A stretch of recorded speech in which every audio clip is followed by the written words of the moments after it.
Bueno, me presento. Mi nombre es... Ahí estamos. A ver. Perdón. Bueno, mi nombre es Javier Castillo. Yo soy de formación de grado de diseñador industrial. Durante mucho tiempo dirigí un estudio, una empresa de diseño, donde desarrollamos proyectos basados en estrategias de innovación. Luego pasé por el sistema científico-tecnológico y de un tiempo a esta parte estamos más abocados junto con Paulina Becerra, que hizo un trayecto más o menos parecido al desarrollo de servicios, del diseño de servicios. Bueno, antes que empezar la presentación, les agradezco a Gustavo y a Javier por invitarnos, por permitirnos formar parte de esto, porque la verdad creo que es, como planteó Camila, es interesante dar a conocer y plantear, dar a conocer estas herramientas, dar a conocer estas herramientas y plantear las posibilidades que tiene, sobre todo para el sector PYME. En base a esto, algo que me había planteado Javier cuando nos convocó, es tomar un caso de una empresa que no sea grande, que pueda ser reconocida y que pueda ser un caso reconocido y apropiado por el público que suele venir a estas charlas y a estos encuentros. Entonces nosotros tomamos un caso que hicimos hace algunos años ya, que es Wanderlust, que es una empresa de...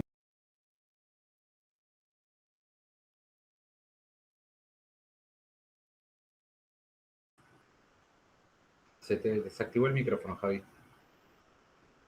Ahí está, ahí estoy. Hola. Bueno, entonces, esta empresa vende servicios y paquetes turísticos de Argentina. Sus principales clientes son empresas que están en el exterior y que mandan turistas hacia la Argentina. Bueno, en ese momento, cuando nos contactaron a nosotros, gestionaban alrededor de 600 viajes, tenían 1.500 pasajeros promedio y cerca de 200 proveedores, ¿no? El momento de trabajo más, si bien no era, el trabajo es estacional, a ellos no tenían cortes específicos, pero la época más fuerte era el periodo comprendido entre septiembre y abril. La organización de esta empresa estaba compuesta por 11 personas que estaban organizadas en 4 áreas. En la gerencia había una persona, había 5 personas en ventas, había un área de operaciones que contaba con 3 personas y la administración que tenía 2. Entonces, cuando nos convocaron a nosotros, este proyecto fue liderado por Paulina Becerra, nos plantearon un problema. El problema básicamente es que no estaban siendo efectivos. ¿Y eso qué significa? O sea, que no estaban optimizando los procesos, habían tenido alertas, algunos problemas de reserva, notaban que tardaban en dar respuesta a los proveedores y eso les lentecía el proceso. Si bien no tenían ningún problema grave, y esto es importante reconocerlo y plantearlo, no tenían un problema crítico, pero se daban cuenta de que las cosas no estaban bien. Entonces, antes de seguir, plantearon esta duda, nos convocaron y bueno, empezamos un proceso de desarrollo. El dolor, básicamente, dolor en términos de la jerga del diseño de servicio o la molestia, tomando un poco lo que planteó Camila al principio, el diseño centrado a las personas plantea como dolores aquellas anomalías o aquellas instancias en que el usuario no la está pasando bien. Entonces, el dolor era que creían que los procesos internos no estaban bien diseñados. Bueno, a partir de eso, un problema. Y a partir de eso nosotros empezamos a trabajar con ellos porque era importante en ese momento tratar de aprovechar y optimizar la relación con los clientes que estaban teniendo en ese momento. Perdón, me pasé. Entonces, el proceso de desarrollo que se planteó fue en 2 etapas. Una etapa de diagnóstico que se basaba en una exploración cualitativa, y una segunda etapa de iniciativas donde, en base a esa etapa cualitativa y a ese análisis cualitativo, perdón, y a la detección de problemas, se planteaban posibles ejes de mejora y soluciones del servicio que brindaba esta empresa. La metodología en general que llevamos a cabo en estos procesos son entrevistas y talleres colectivos. Colectivos implican que no es con una persona sola, sino que se trabaja con los distintos actores. A veces son entrevistas individuales, a veces son entrevistas colectivas, a veces son talleres colectivos, a veces son talleres reducidos, de acuerdo al tipo de proceso. Pero en este caso, en la empresa participaron todos los actores, los diferentes actores de la empresa, y colaborando y dando sus opiniones a partir de las diferentes experiencias que habían vivido. Para acercar un poco más el proyecto y que se entienda un poco más la cocina de cómo es, nosotros planteamos, estas son las fechas de desarrollo de este caso puntualmente. Nosotros hicimos entrevistas grupales entre junio y julio del 2016, se configuraron procesos, se analizaron los distintos obstáculos, pero todas estas entrevistas, o sea, como planteó Camila, el marco teórico que nos dio y como planteó Analia recién, todos estos procesos se hacen en conjunto con los actores que están involucrados en el proceso. De acuerdo a las distintas instancias y a las decisiones también de la empresa, vamos a ver a quién vamos convocando.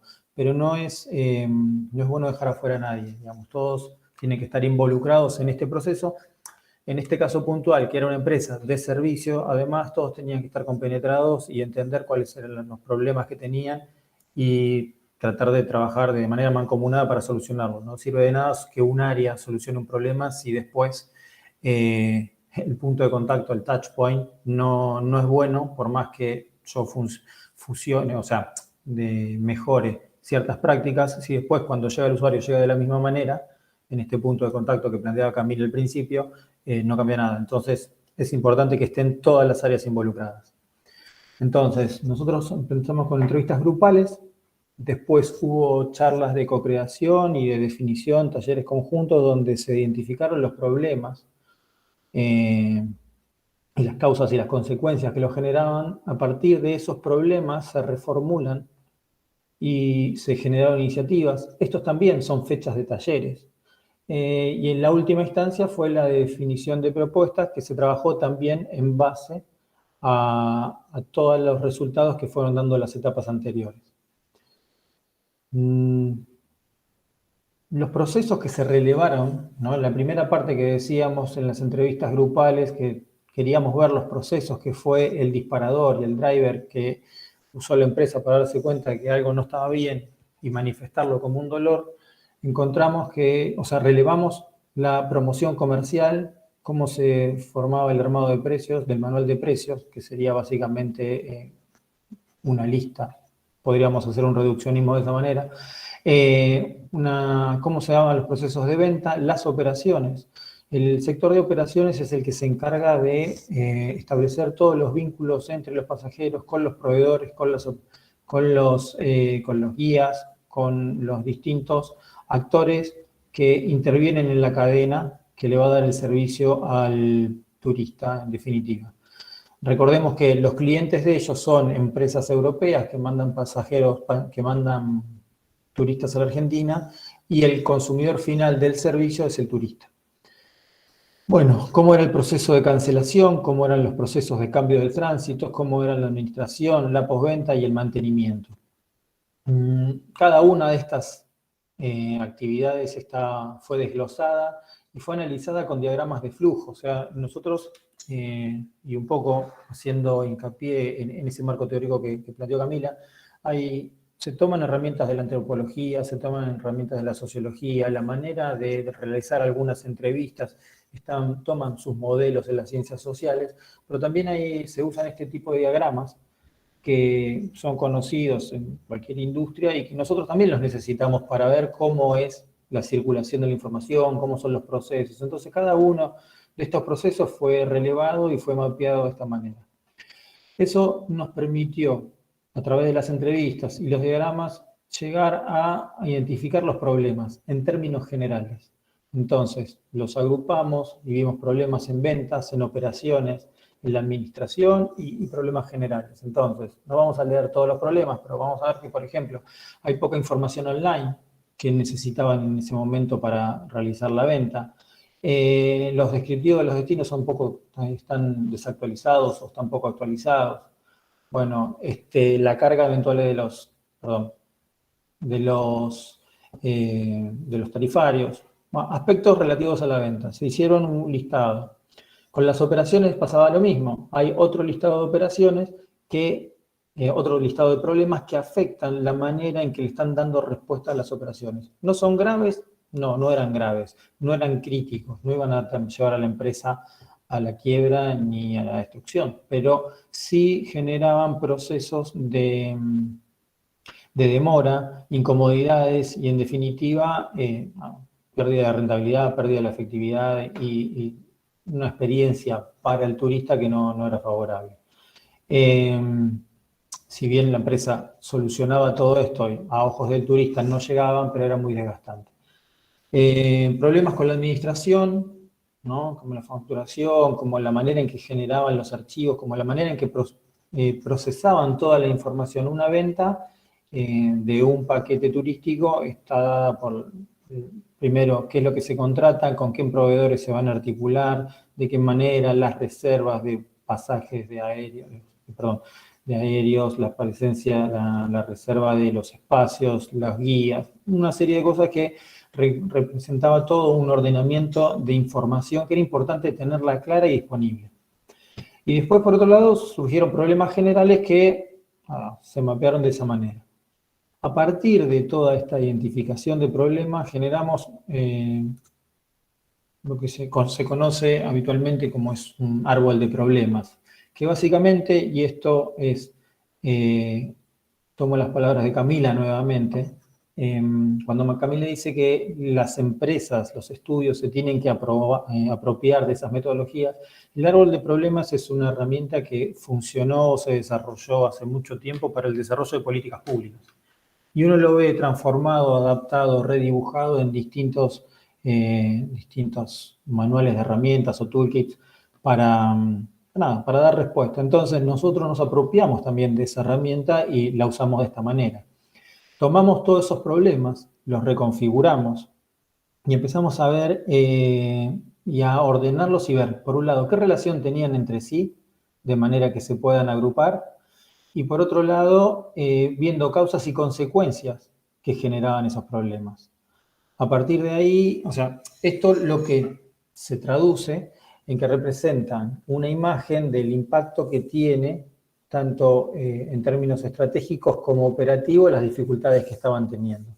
Entonces, una vez que ordenamos todos los problemas, que se establecieron los vínculos, se plantearon, bueno, la falta de coordinación entre los departamentos, múltiples soportes de información, dificultades en los procesos en la producción del manual tarifario, digamos, y problemas de planificación, ¿no? El desarrollo de producto como paquete de ventas. Entonces, otra vez, esta redefinición de los problemas es la que nos permitió empezar a ordenar y a trabajar de otra manera. Acá también fue necesario entender cómo eran las interacciones y la parte gráfica viene también un poco de formación profesional. El diseño nosotros usamos planos para establecer medidas, esquemas para comunicar ideas y bueno, y estos diagramas que nos servían para dar a conocer también, poner en evidencia más que nada, las relaciones que se establecen entre los distintos actores involucrados en el servicio que daba la empresa. Entonces, nosotros tenemos que, por ejemplo, las operaciones son las actividades que realiza la organización para dar respuesta a los pasajeros. Los guías son los que articulan con los pasajeros. Estaban los clientes, que son las empresas europeas o las empresas que mandaban los clientes o compraban los paquetes turísticos en Argentina. Cabe destacar que esta empresa trabajaba con un perfil social, un nivel socioeconómico alto de pasajeros. Bueno, las ventas, las agencias en Argentina, los prestadores en Buenos Aires, los prestadores en Argentina. A partir de tener reconocidos los actores relevantes en este proceso, establecimos los vínculos que se establecían. Entonces, las líneas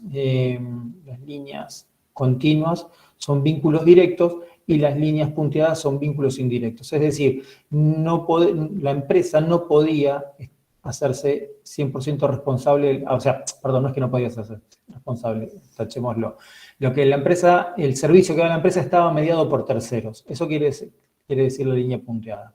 Entonces, había muchas instancias que no podían garantizarse. Entonces, este diagrama de interacciones lo que permitía poner en evidencias estos vínculos y ver de qué manera podíamos establecer actividades y procesos que permitan por lo menos asegurar que las interacciones lleguen a buen término. Entonces, en base a eso, lo que seguimos haciendo es usar el Brooklyn. El Brooklyn, que es, en términos generales, lo que planteaba al principio de vuelta Camila, es una secuencia de lo que sería, entre comillas, el camino feliz. Es decir, cómo es el proceso para desarrollar el servicio. Bueno, viene la persona, qué evidencias físicas tengo, qué puntos de contacto tengo, cuál es la infraestructura. Y esta es una herramienta tradicional que la gracia no es tanto en la herramienta, sino en cómo uno la completa. Entonces, nosotros hicimos, al mapear todo el circuito que hay desde que alguien llama o toma contacto, cómo se da el proceso de venta y quiénes son los actores que están involucrados y los procesos que se van haciendo internamente, vimos que, bueno, como está un poco expresado ahí abajo, o sea, es evidente que hay una división de tareas, con lo cual se necesita trabajar en la interfase entre esas tareas. Que hay muchas veces que o sea, todo este proceso de información, en todo este proceso de información duplicada. Hay otro punto que la complejidad, ¿no?, de las acciones que desarrolla la empresa son muy grandes en la parte que no es visible para el cliente. Y retomando lo que habían planteado como problema original, el sistema de gestión interna parecía que no podía dar respuesta a esto. Hay una serie de particularidades acá, por una cuestión de respeto por la empresa, no vamos a comentar en esta presentación, pero sí es importante entender, bueno, cómo todas estas acciones que van pasando son acciones que permiten que el pasajero, por ejemplo, verifique el envío de un boleto, un pasaje. Después, los puntos de contacto que planteaba al principio, bueno, son todas estas instancias donde el pasajero recibe, o el turista, perdón, recibe alguna respuesta de la empresa. Y todos estos son los procesos que tiene que hacer la empresa para poder dar esa respuesta. Entonces, a partir de esto, lo que se hizo es ordenar el servicio de acuerdo a un diagrama por áreas. Entonces, replanteamos algunas cosas como para que se puedan ordenar cómo son las operaciones, cómo son las actividades de venta, qué tiene que pasar en cada uno de estos lugares para que este desarrollo sea más eficiente, no se duplique la información y pueda fluir. Entonces, en todas estas instancias participaron los miembros del equipo de la empresa.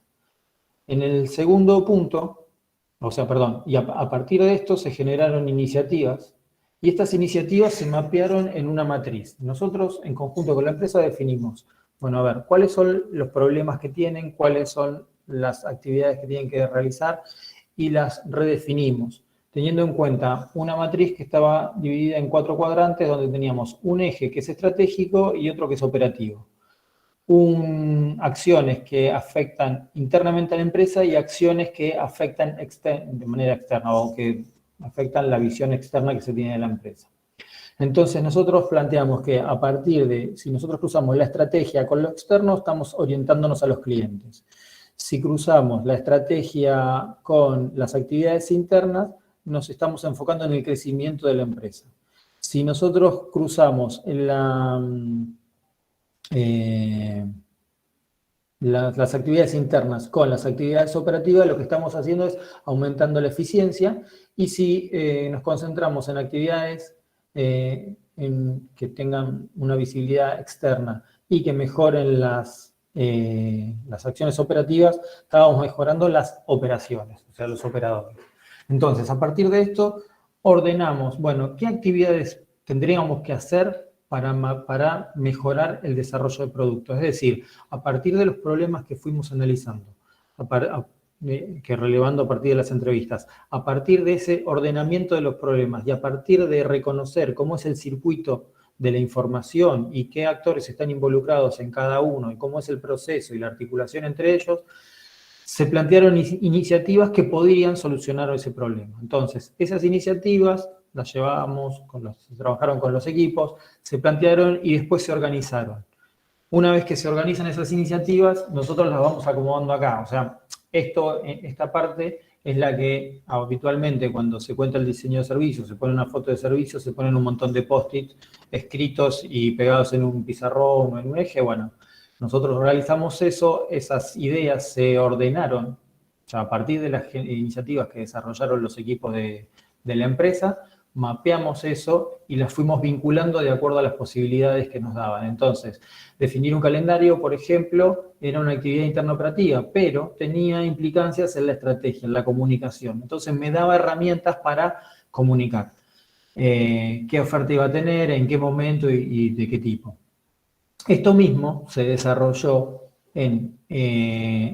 para el desarrollo de productos, para las actividades de coordinación, ¿no? Que fue otro de los ejes que se detectó que no estaba funcionando bien, había descoordinación en algunas cosas, y la información terminaba quedando centralizada o personalizada. Entonces, parte de la coordinación apuntaba a la despersonalización, es decir, crear un sistema que la información esté coordinada y no dependa de una persona, sino que de las áreas. Para eso, bueno, se asignaron coordinadores por áreas, se establecieron problemas, la descripción documentada de los puestos y las tareas, o sea, todo esto que parece obvio en una organización, bueno, no estaba. En realidad sí estaba, porque la empresa había desarrollado un manual de operaciones en 2003. Ahora, en 2016 ese manual seguía siendo el mismo, por lo cual los procesos habían quedado desfasados.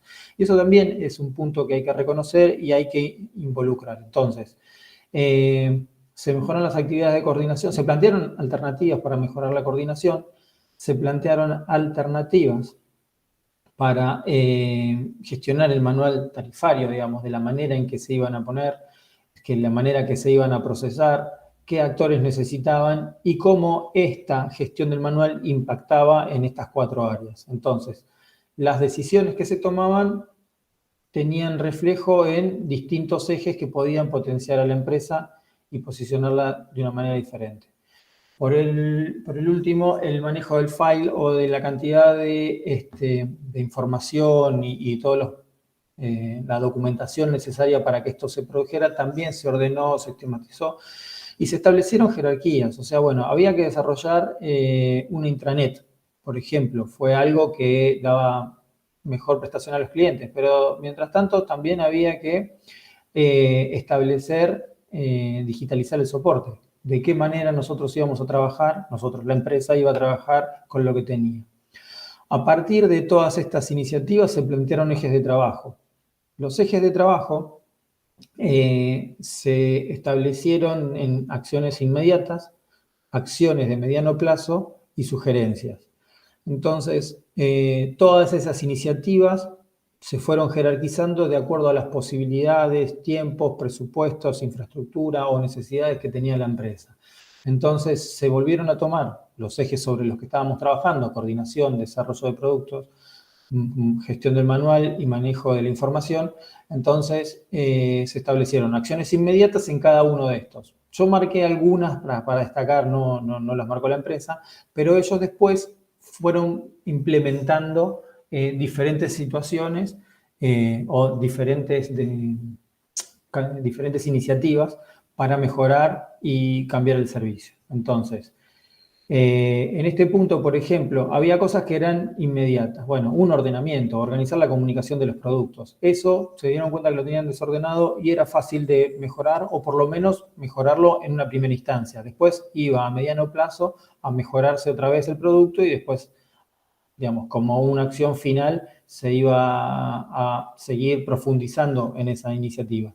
Pero la gracia sería de esta estructura matricial es bueno, sobre los ejes que tengo que mejorar, qué cosas puedo hacer ahora, qué cosas puedo hacer a mediano plazo y qué cosas puedo hacer a largo plazo. El resultado de esto se trabajó, o el proceso de esto, en términos generales, es que se trabajó a partir de las necesidades o de los problemas que tenía una organización. En este caso, esta molestia de que los procesos no estaban siendo acordes, pero el rediseño y la optimización de esos procesos se llevó adelante a partir del servicio, es decir, cómo rebotaba o cómo mejoraba el servicio cada uno de los procesos que uno modificaba. La idea no era solamente mejorar esos procesos per se, sino establecer una correlación entre lo interno y lo externo del servicio. El resultado fue que generaron un área, por ejemplo, de desarrollo de productos. El desarrollo de productos es cómo generan la oferta que le van a ofrecer a las agencias europeas, y no se realizaba de una manera sistémica, no tenía una frecuencia y no era metodológico. Entonces se iba dando, lo iban haciendo, pero bueno, parte de las mejoras que hicieron fue hacer evidente este problema, reconocer los cambios y crear un área que era la que iba a generar. Entonces tenían esa área nueva. Después, por otro lado, iban a hacer el desarrollo de una plataforma. Se establecieron también cargos, no cargos jerárquicos, sino que se asignaron roles y funciones específicas a muchos actores que pasaban de una sección a otra. La empresa no es grande, dijimos que tenía 11 personas en ese momento. Entonces había una plurifuncionalidad de algunos trabajadores y trabajadoras. Entonces, parte de eso es no eliminarla porque era necesario, sino por lo menos establecer ciertas responsabilidades y ciertos roles específicos y mejorar la manera en que eso era comunicado al resto. En términos generales, digamos, lo que queríamos contar es un caso de una empresa pyme que tomó el diseño de servicio, mejoró y optimizó su proceso. Y si vamos a ser un poco realistas, no tiene el glamour de mostrar una foto linda, no, yo no les puedo mostrar el resultado, sino que la satisfacción es, bueno, esa empresa hoy factura más, tomó más gente, creció, sirvió el producto. Entonces no hay un gran despliegue de lo que implica el diseño de servicio, pero sí los resultados los pueden ver en la página, que es wanderlust.com, por acá, que es la página que es wanderlust.com.ar, y van a ver una empresa que no parece que es las 11 personas que tomaron en el 2016 la decisión de mejorar su servicio. Así que bueno, eso era un poco lo que le quería contar. Agradezco su tiempo, su atención y quedo abierto a las preguntas que nos quieran hacer. Muchas gracias.